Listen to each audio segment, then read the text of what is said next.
My name's John Cooper.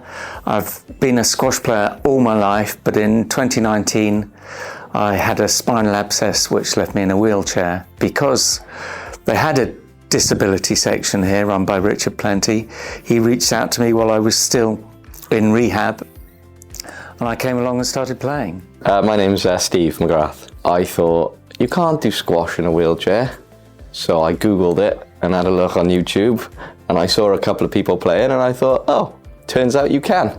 So I came down to have a go with the club here at Rhiwbina with Richard, and that was it. Yeah, ideally the court could be a bit bigger. We've never tried playing on a doubles court. That would be an interesting thing to do. I think the ball we've got is probably the best we can get at the moment. The red dot seems to work well, yeah.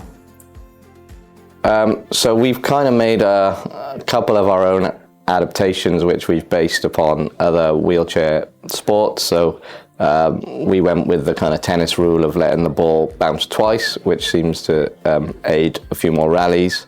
And we gave an extra serve, or they decided that we should have an extra serve. But other than that, the rules are pretty much the same. We spend a lot of time on drills in our sessions, which is, I mean, obviously it's good for ball skills, eye skills. It's also very good for aerobic exercise, which is difficult to come by in a wheelchair most of the time. The same way as anyone would any squash players would train to improve, just practice and repetition. I guess the more you play, the better you get. But as with other wheelchair sports, a lot of the movement patterns are fairly similar. So those wheelchair maneuverability skills that you would pick up from your wheelchair tennis, wheelchair basketball sports are kind of transferable. It's been important physically for fitness. As I said before, aerobic exercise is difficult to come by for a wheelchair user, and I get plenty of that. Helps keep my weight slightly in check, but a major benefit is the emotional and mental side.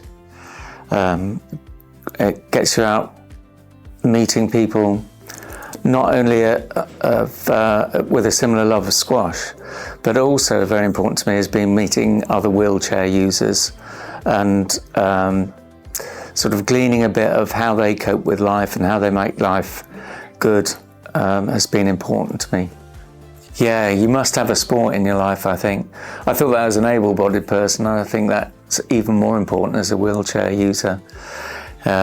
Sport for fitness, sport for the social side, sport for meeting other disabled people, and learning from their experiences.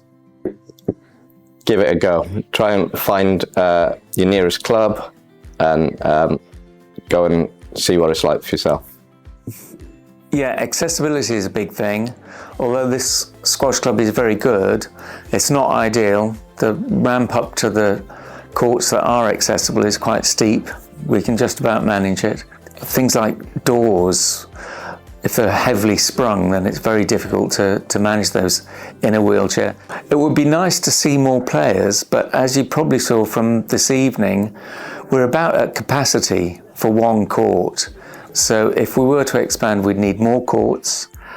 At the moment, the club has been very generous with giving us that court on Monday evenings in the week.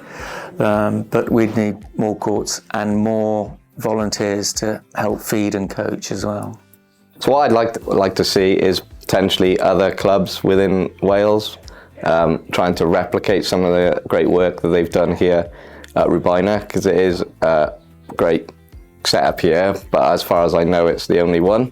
So if you want to give more people with impairments the opportunity to play squash, you obviously need to increase the opportunities. So I guess it would be for some other clubs to take that step that Rhiwbina did and say, well, why can't we? How do we go about it? And then to kind of get in touch with Squash Wales or with Rhiwbina, the guys here, and say, how did you do it? What can we do to replicate? Well, clubs should make sure their premises are easily accessible, and make court times accessible as well. As far as coaches are concerned, I only know of one coach, and that's Richard Plenty here, who specialises in wheelchair users. So I think it would be really useful for coaching staff in general to have some wheelchair experience and to have a go at the sport and develop the coaching side of it for themselves. I think playing a sport like squash teaches you that life goes on, and there's still a good life to be had. You can do most of the things you would be doing as an able-bodied person with minor adaptations. It's a challenge, but then life is full of challenges. You never know when you're going to face them. In my first session, I was like, well, there's no way I wasn't very good. There's no way I'm going to be able to develop in this. But just like any player that would turn up for the first time, obviously there's a lot to learn. So it's just about a bit of patience and practice and repetition. It's no different to any sport, and that would be the kind of key message from that I've experienced here at Rhiwbina. It's all just treated as squash. There's no kind of, that's the squash for disabled people. It's just that's the squash session.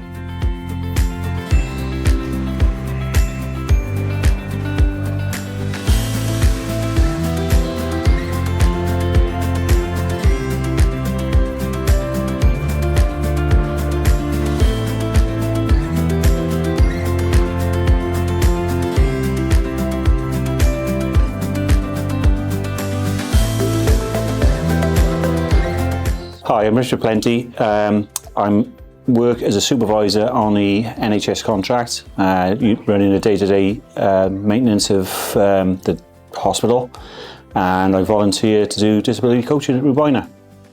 I was a coach at squash because I was on the committee. I got roped into doing coaching, and my boy was playing, I had to coach with boy playing squash, and the disability side of it came along when my daughter went to Bridgend College, and light bulb moment, thought, why not get him up and have a session with those? And along with a couple of other coaches who helped out, Bob Perry was instrumental in it. We set it up. We started pushing him, and it was fantastic. Unfortunately, during COVID, I had to stop. But now we've gone onto the wheelchair squash, which came along again, but the guys came back after COVID, which is great. So you were going to ask me tough questions. Keep that in. I come here every week with my daughter. She loves coming here, and it's great because they come here, they say it's for the squash. She helps out with the coaching at the start. Then they disappear at the bar. And the bar staff are fantastic with them. They have a great conversation, and we come in a bar afterwards and enjoy that side of it. We integrate outside of coaching as well. We go for a curry and a beer 3 or 4 times a year, which again is great. In the global scheme of things, they play a game called Squash 57, which is racquetball. We've tried it, don't like it, but we'd rather play squash. It's not as easy, I don't think, as racquetball because the ball doesn't stay up as much.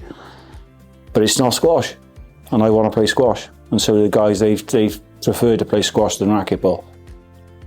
The club at Rhiwbina, the committee have absolutely been fantastic. They actually subsidise us playing.